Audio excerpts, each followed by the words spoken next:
अस्सलाम वालेकुम guys, you are watching Ehsan Ansari vlogs और इस वक्त हम मौजूद हैं नारान में। और आज इस वीडियो में हम आपको बताएंगे कि आप कैसे नारान से झील सैफ उल मुलूक तक पैदल सफ़र कर सकते हैं। झील सैफ उल मुलूक एक पहाड़ी झील है जो सैफ उल मुलूक नेशनल पार्क में नारान शहर के करीब वादिये कागान के शुमाली सिरे पर वाक़या है। सतह समंदर से 3224 मीटर 10,578 फुट की बुलंदी पर झील दरख्तों की लकीर के ऊपर वाक़या है और पाकिस्तान की बुलंद तरीन झीलों में से एक है।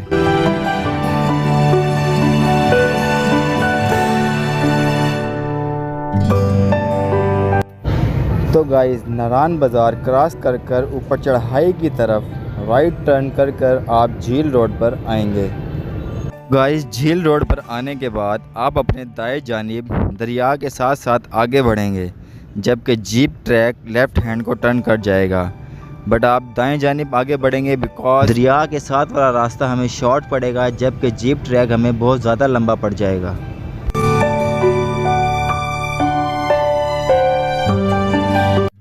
सैफ उल मुलूक झील मिसाली सियाहती मकाम है क्योंकि इसकी मुनफरिद खसूसियत अमन व सुकून के साथ साथ शदीद बर्फ़बारी भी है। सैफ उल मुलूक झील अपनी कहानियों, मुनफरिद कुदरती खूबसूरती और केपी की दीगर झीलों के मुकाबले बेहतर सड़कों के राब्ते की वजह से मेरा मिसाली सियाहती मकाम है।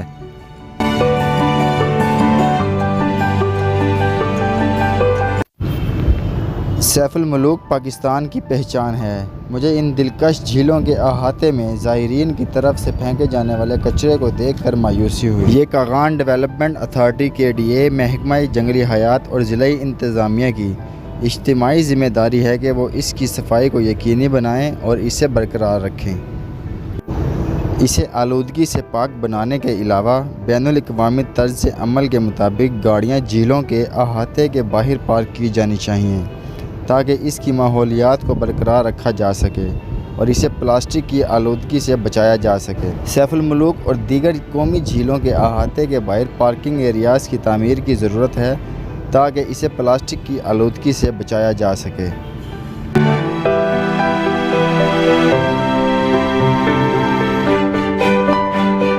झील सैफ उल मुलूक, जिसे द गार्डियन ने पाकिस्तान में 5वीं बेहतरीन सियाहती मकाम के तौर पर दर्जा दिया है, ज़मीन पर जन्नत की तरह लगता है। मलाइका पर्वत समेत दियो हैकल ग्लेशियर से घिरा हुआ नीले रंग का साफ़ और मुंजबित पानी सैफ उल मुलूक की खूबसूरती की अक्कासी करता है। तो गाइस, आप देख सकते हैं कि हम आहिस्ता आहिस्ता अपनी मंजिल की तरफ बढ़ रहे हैं। अगर आपको यहाँ पे गाड़ियों की आमदोरफ्त नज़र आ रही है तो आप इस बात से अंदाज़ा लगा सकते हैं कि अभी हमें और कितना ऊपर जाना होगा। आप इजीली बाय जीप भी झील पर जा सकते हैं, लेकिन हाइकिंग का एक अपना ही अलग मज़ा होता है।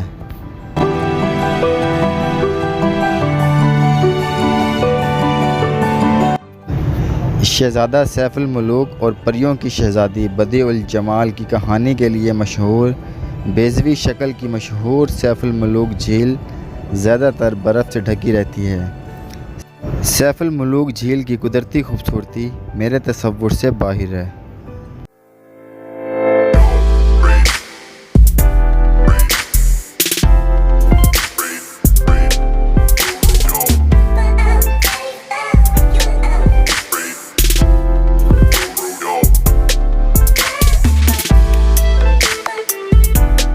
इस शानदार झील की तारीख बहुत मशहूर है और दुनिया भर के सियाहों को अपनी तरफ मतवज्जा करती है।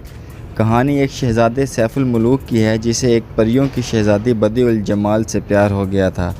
मकामी लोगों के मुताबिक ये परियों और आसेबों की जगह है जो मौसम की इंतहा से अपने गुस्से का इजहार करते हैं। हर महीने कमरी महीने की 14वीं रात झील एक आईने की मानिंद होती है। पहाड़ों, आसमानों, लातादाद टमटमाते सितारों, चाँद का चमकता हुआ मदार ये देखने वाला नज़ारा है। सैफ ने इस जगह पहुंचकर चिल्ला शुरू किया, यानी मुसलसल 40 दिन तक नमाज़ पढ़ना। दिन ब दिन इसकी सेहत ख़राब होती जा रही थी, लेकिन इसने हिम्मत नहीं हारी और दुआएं मांगी। मुसलसल 40 दिन तक बग़ैर खाने और आराम के नमाज़ पढ़ने के बाद वो थक गया और कमज़ोर हो गया। ये इस महीने की 14वीं रात थी और इसने सोचा शायद आज रात मैं इसे देखूंगा।